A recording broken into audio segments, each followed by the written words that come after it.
L'intelligence artificielle nous surprend de plus en plus. Et dernièrement, une nouvelle invention vient de s'ajouter à la liste. Celle où l'IA appelle nos proches à notre place. Lorsqu'on a la flemme. Oui, vous avez bien lu. Un sujet qui a été évoqué sur le plateau de Télématin, ce mardi 22 avril 2025, dans la chronique « Dans l'œil d'Adrien ».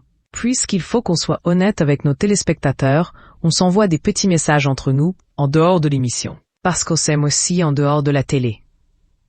Et Flavie hier m'a envoyé cet article-là, a expliqué le journaliste. Mais quel enfer!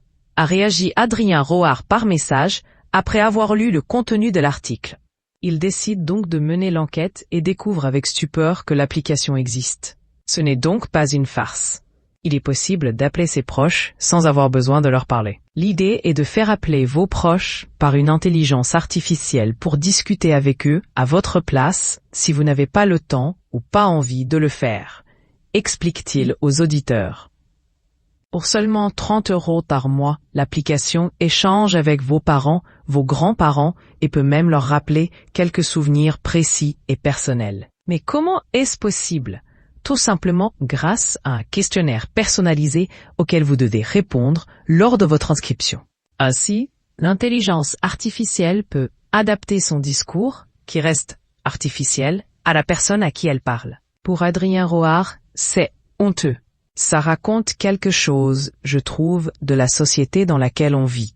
Et je ne suis pas sûr que ce soit très réjouissant, ajoute-t-il, un brin agacé. Un sujet qui a suscité de nombreuses réactions sur le plateau. Par exemple, pour Samuel Olivier, cette innovation est bien pour les collègues de travail que l'on n'apprécie pas forcément et avec qui on est obligé d'interagir malgré nous. Là, la machine remplace les sentiments. Je trouve que ça doit nous questionner, lance Adrien Roard, qui qualifie cette application de pire invention. Pour Flavie Flament, cela en dit beaucoup sur l'abandon, l'individualisme et le fait de ne pas prendre soin de ceux qu'on aime dans la société. Mais l'animatrice de 50 ans a décidé de terminer son discours en lançant un petit pic à sa belle-mère. Et puis en même temps, ça peut servir pour une belle-mère. Moi, ça aurait pu me servir. Ça peut quand même être vachement bien, glisse-t-elle. Ce qui n'a pas manqué de faire rire les autres. Ça aurait pu, avec l'utilisation du conditionnel passé, on pourrait presque croire qu'elle parle de Catherine Allégret, la mère de Benjamin Castaldi.